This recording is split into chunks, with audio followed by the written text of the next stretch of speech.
This is a CBC podcast. This podcast is an extended version of The Debaters, which may contain more mature themes. To stream the radio-friendly version of this episode, download the CBC Listen app or go to cbc.ca/thedebaters. And thanks for listening to the CBC.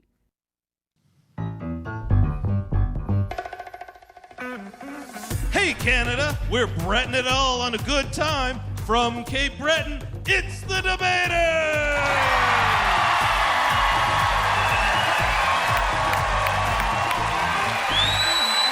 The Debaters, where comedians fight with facts and funny, and this audience picks the winner. Now here's a man who's always a safe bet, Steve Patterson.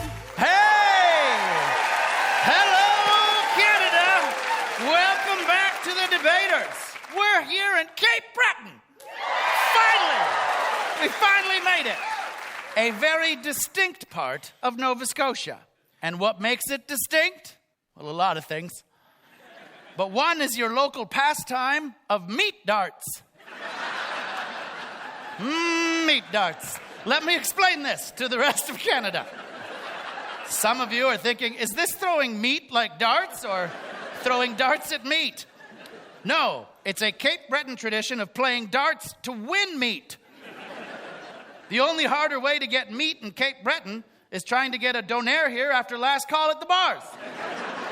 Speaking about questionable beefs, are you ready to meet and greet your debaters? That sounds ready to me. When this comic goes to the zoo, he wants to address the elephant in the room. It's Patrick Ledwell. Patrick Ledwell, there he is. A lean but not mean debating machine. And this comic is too young to be called Old MacDonald. It's Cape Breton's own Ed McDonald. Ed McDonald. There he is. He is ready. All right, boys, your topic is one that we need to do here in Cape Breton. Is Cape Breton the only place you need to visit in the Maritimes? Huh? Cape Breton has a lot of attractions, but I think the most intriguing one is the Giant McCaskill Museum, which is not a giant museum. It's about a giant named McCaskill who lived in the 1800s, sadly before the invention of the NBA draft. Everything about McCaskill was giant except the gratuities that he left at bars and restaurants. He might have been giant, but he was still Scottish. Now, this debate is filling a tall order. So, whereas it offers idyllic island living with wondrous beauty, be it resolved that Cape Breton is the only place to visit in the Maritimes. Ed, you are arguing for this, please. You have 2 minutes, starting now. Thank you. In June of 1796, the poet Robbie Burns saw Cape Breton Island for the first time. And in his journal, he wrote, "This place makes every other place look like a hole." Today, some people, from away, will dare to question Cape Breton's place at the top of the mega pretty, super friendly island paradise food chain. Mainland Nova Scotia has Halifax, with its new convention center gleaming like a pointy glass wart on a once unblemished arse. New Brunswick has roads. And PEI has potatoes. But to live on Cape Breton is to be perpetually amazed by spectacular natural beauty, exhilarating music, and stories that are as old as the word old. You'll learn a new language. After the Kaylee, we're having a scoff and a few sociables, down at the shore, but it's too hot, so we're not having it in the hog. The Soupy took the air conditioner and biffed it.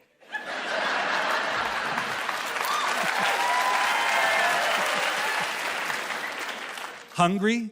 Cape Bretoners will stuff you. Saying I'm full will only make it worse. Single? We'll marry you.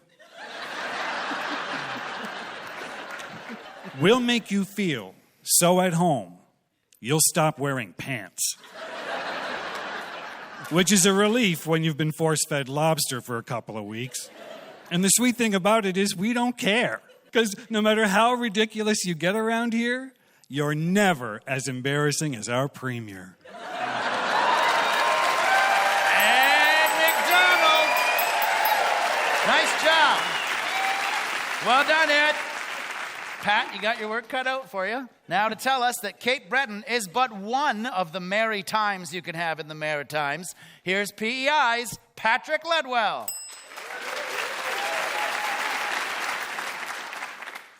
Good to be here tonight.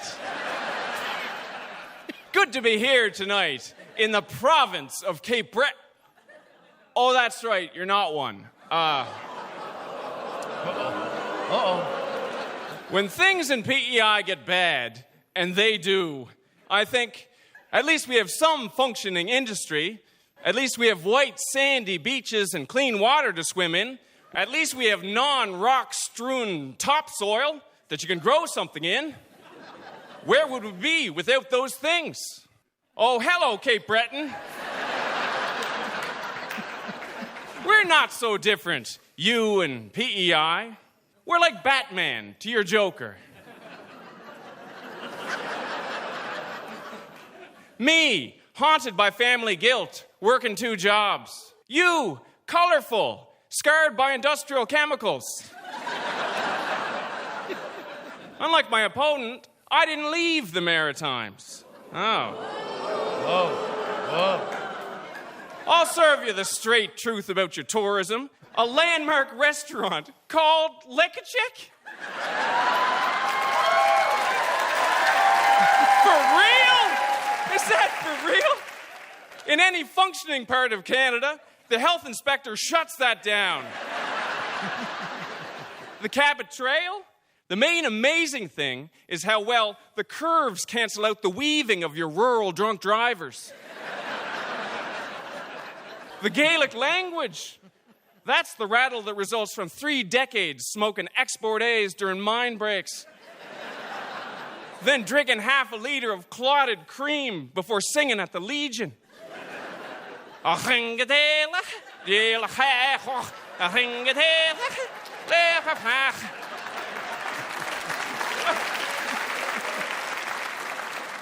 Gaelic is indistinguishable from emphysema.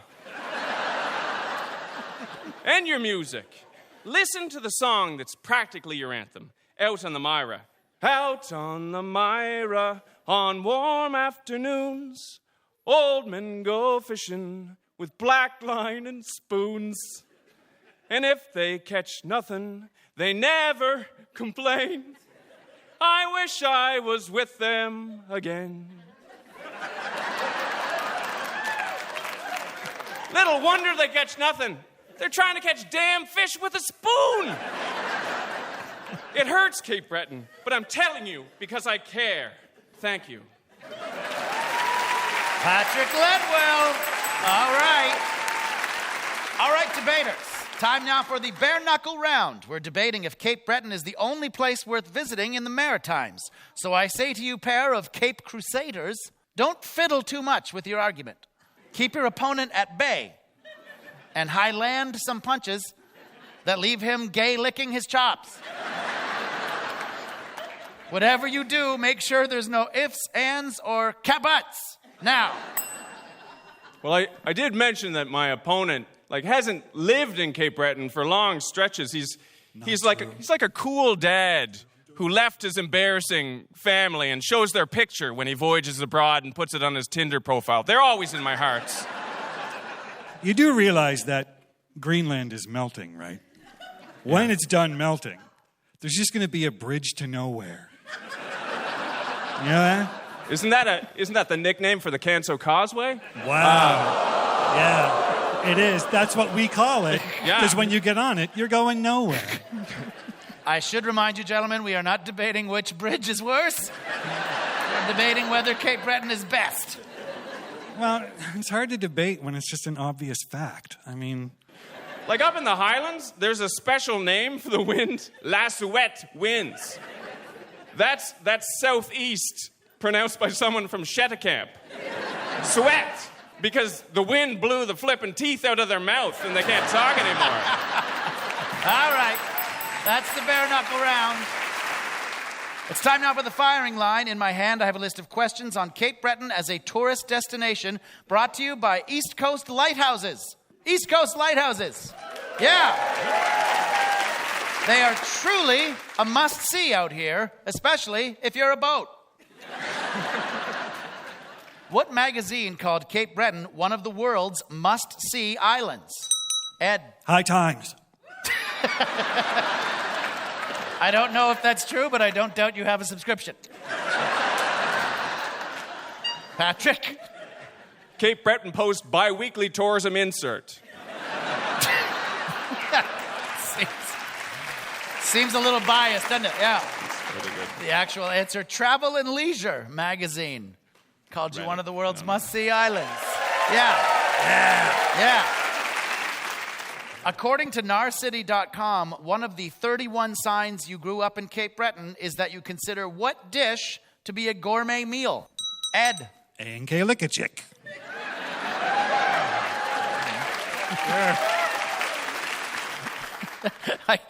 I feel like we've gone into Klingon here. Patrick? Tim Hortons breakfast sandwich, but from the next town over. It's the effort that makes it worth it. Brought it back. The actual answer I have here is boiled dinner.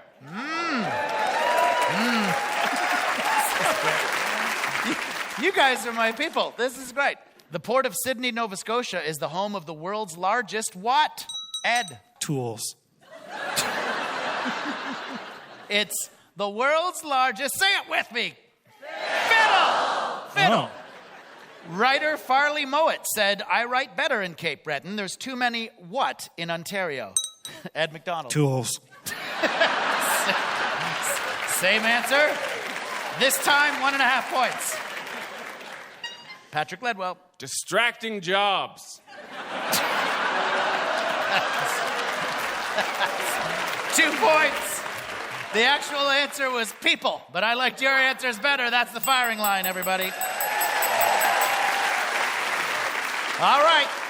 Just about time for this historic and beautiful Savoy Theatre audience to vote. But first, here again to tell us that the Cape doesn't take the cake in the Maritimes, it's the well-traveled Patrick Ledwell. Thank you. As the song goes, can you imagine a piece of the universe more fit for princes and kings? Yes, I can. It's a picture where our lovely islands have a chance to be living, working places. Not just home of our hearts, Cape Breton. I mean, home of our arses, Cape Breton. Staying here. Not just a place where our children vacation for a week to take an Instagram selfie with old men and spoons. If they catch nothing, they never complain. They should complain. Because Cape Breton, we all deserve better fishing equipment for a damn future. Thank you very much. Patrick Ledwell. Yeah. He believes he has it figured out. He doesn't think that Cape Breton is best. Now, here to argue against him one more time, to tell us why Cape Breton is a one-stop shop, it's the Breton-boosting Ed McDonald. Thank you very much. Thank you. Prince Edward Island was named after George III's fourth son. And in the 9 years that Eddie lived in Canada, he never once set foot on the island named after him. Why not? Fear of cannibals? Or was it that weird island's weird obsession with that weird red-haired, freckled straw hat-wearing brat from Green Gables that kept him away? If she were from Cape Breton, her name would have been Anne, the little frigger from Forshoe.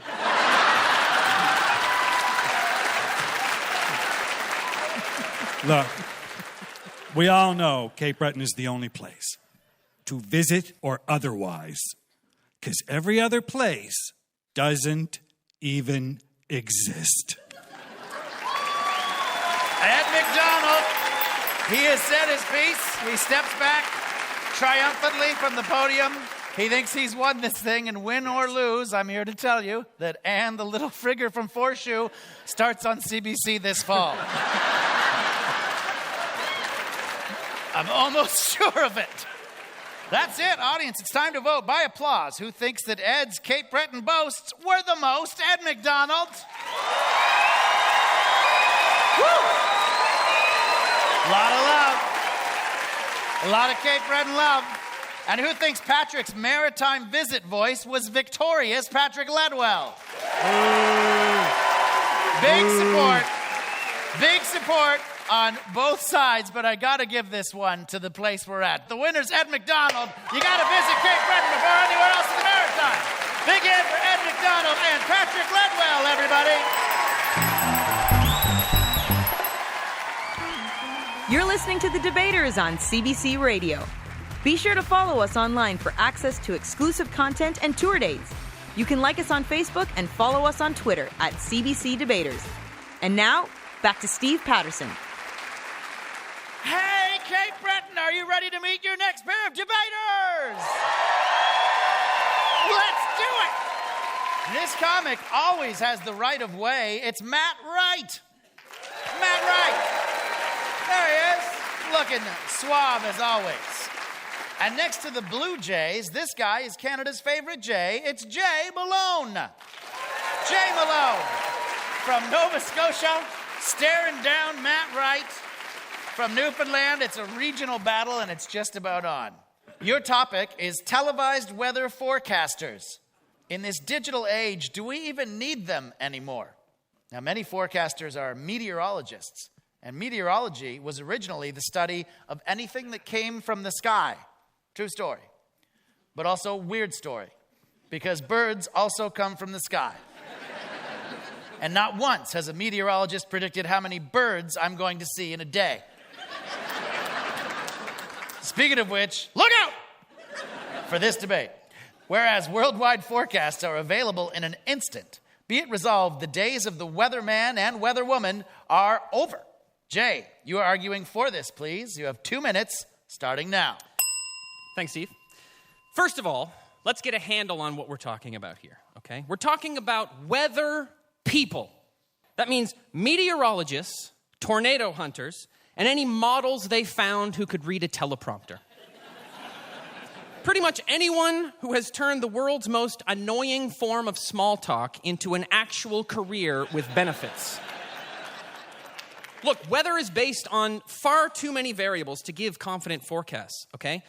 Basing plans on what a weather person says is a lot like predicting what my wife's mood is going to be like next week just because I'm cleaning the garage right now.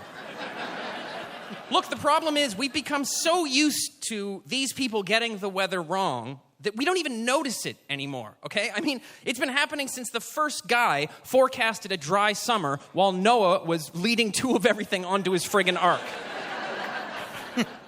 Weather people are already so desperate to keep their jobs that in some countries, they're taking their clothes off. Did you know this? It's called strip casting, right? Yeah, imagine that. And if you can't, I would recommend Googling it immediately and see why I spent most of my time researching this one joke.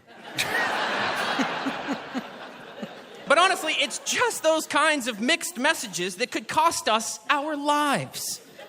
Or, according to my wife, our marriage. So, no more strip casting for me. And no more weather people! Jay Malone. Nice job. Thank you, Jay. Now to tell us that his long-range forecast for weather forecasters is a sunny one, it's the very bright Matt Wright. Thank you. Machines owe us one. We saved them from Y2K. And how do they repay us? By giving us social media to make us anxious and distracted while they low-key stole all our jobs. I want a human being in front of a green screen displaying something that they can't see. Because throwing out your best guess while gesturing towards evidence behind you you're not really sure is there is a quintessential human experience.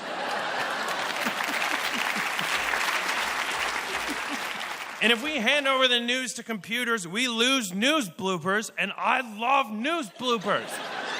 We will never be told by a computer accidentally that we're expecting a snowstorm in the following Canadian titties.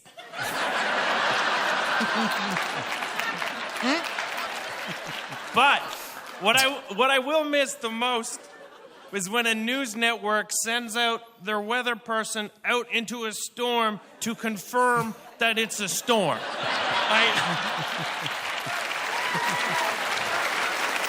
And now, as Diane and I sit in this toasty studio, we go live to Paul, risking his life in a hurricane to confirm that it's a hurricane and no new information other than that he has no spine and an inability to say no. And just to end this on a hilarious note, due to climate change, in about 40 years, the weather is going to murder all of us. And I want to hear that from a person. And in the meantime, there is no better metaphor for climate change in action than two white men having a pointless debate while people nervously laugh in the dark. Thank you and good luck. Matt Wright. He's out to a quick lead, but don't panic, Jay. It is time now for the bare knuckle round. We're debating whether we need weather forecasters, so if you expect thunderous applause, you'd better create some heat in this high-pressure situation. Cloud the issue, and the audience will never forget about it. That, or they'll storm the stage. Either way, we'll all hail the reigning champ. Why? Because there's snow business like shower business. It's crazy to talk about or complain about turning small talk into a career, considering that we are stand-up comedians. We don't even have any information. Okay, yeah, but the difference is we know we're useless. Okay? We don't get people to base their entire weekend plans on our nonsense, all right? Look, if the information is going to be wrong anyway, wouldn't you rather get it from artificial intelligence rather than a person with none whatsoever? I think it's time that we stop outsourcing jobs to robots. They're even programming robots to be joke writers right now, to take what we're doing. But a robot can't write jokes. Joke writing takes heart, and it takes a mind and intellect. And in closing, 011011101. Okay. That's the bare knuckle round. Time now for the firing line. In my hand, I have a list of questions on weather people, brought to you by forecasters. Forecasters. That's what's left when the fifth guy doesn't show up for a fishing trip. Matt gave me a point. I'll take it. According to National Geographic, you can tell the correct temperature by listening to what? Matt? Blue Rodeo with your eyes closed. I'll try it. You can tell the correct temperature by listening to crickets chirping. Don't ask me how, but just give it a shot. I have a feeling that the National Geographic people were pretty hammered when they came up with this. What element of the daily weather forecast was invented in Canada in 1992? Jay? What is the mute button? Again, you don't have to do with them in the form of a question on this show. Yep, sorry. Matt Wright. Millimeters of tears cried by people listening to Blue Rodeo's hit 1992 record 5 Days in May.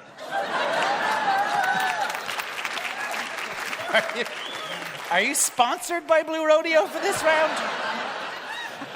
What element of the daily weather forecast was invented in Canada in 1992? The UV index. Yeah. Before that, forecasters used to just be like, it's pretty sunny.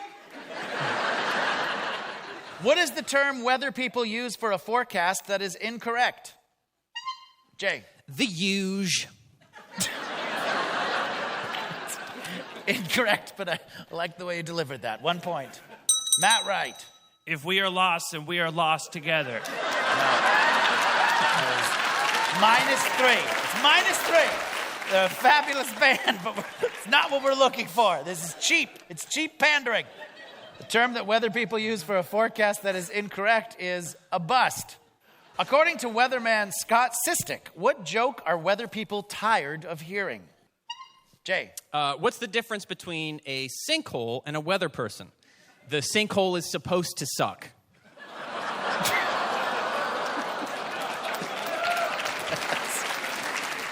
Not what I have here. 2 points. Matt. They're a great band, but I swear to God, if the next answer is Blue Rodeo, oh, baby, you'll cry.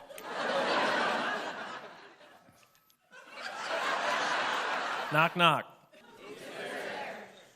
Your spouse is having an affair. Your spouse is having an affair, and may I suggest to get over it, you listen to Blue Rodeos. Hasn't hit me yet. That's it. This thing's out -5. Minus as many as I could do. This is shameless. The joke that weather people are tired of hearing is, I wish I could be paid $1 million to be wrong 80% of the time. That's the firing line, everybody. I know it's true. All right, it is just about time for the Savoy Theatre audience to vote. But first, here again to tell us why the future of weather people is cloudy at best, it's the breezy Jay Malone. Oh, thank you. Look, my whole point is, if weather forecasts are going to be inaccurate anyway, we may as well be getting them instantly on our phones instead of sitting through 10 minutes of ungodly news banter. I'm not saying we should throw these people out on the streets, okay? Flooded with the water they neglected to tell us was coming. We can just absorb them into other jobs that fit their qualifications, okay? With their fancy suits, their disdain for being questioned, and their ability to lie directly to the community they live in, they're perfectly designed to be White House press secretaries.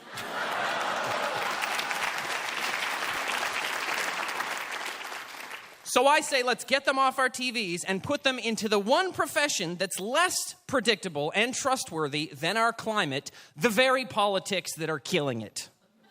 I rest. Jay Malone, nice job. Now, to tell us that weather people can weather any storm, it's our man for all seasons, Matt Wright.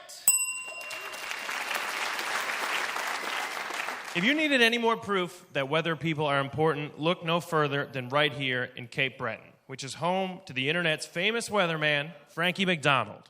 Frankie lives with autism, and through his viral weather forecast has shown how important a winning personality is to delivering the weather. And to prove it, I'm bringing him out here right now. Ladies and gentlemen, Frankie McDonald. Frankie? Yeah! Frankie McDonald is here, ladies and gentlemen. Keep it going for Frankie McDonald, everybody! North America's favorite weather personality is right here beside Matt Wright. Hello, Frankie. So, what is the weather like in a typical summer day in Cape Breton?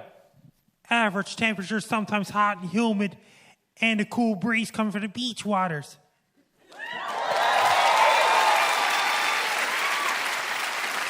As you told me today, it's your first time on national radio. Tell everyone who's listening your catchphrase.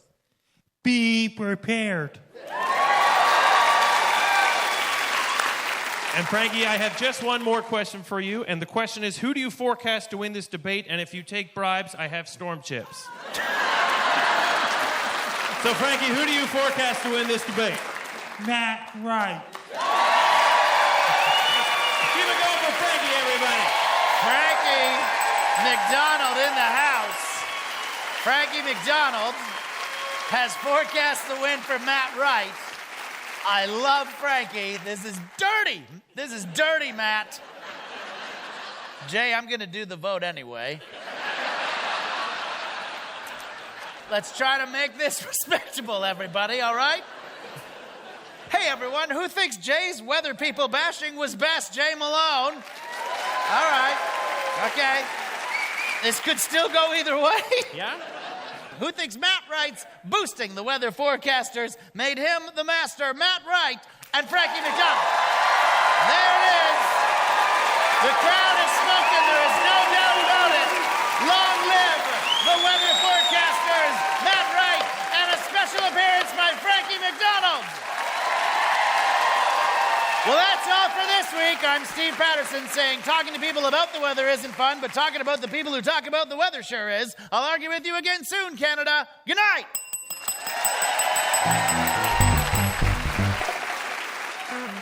The Debaters is created by Richard Side. This week's episode was produced by Graham Clark, Nicole Callender, and Josh Bailey, with technical production by Pat Martin and Kenny McDonald. Tracy Rideout is the executive producer of CBC Radio Comedy. And thanks to everyone at the Savoy Theatre in Glace Bay. Hey Debaters fans, be sure to follow us at CBC Debaters for tour dates and exclusive content. That's CBC Debaters on Facebook and Twitter. For more CBC podcasts, go to cbc.ca/podcasts.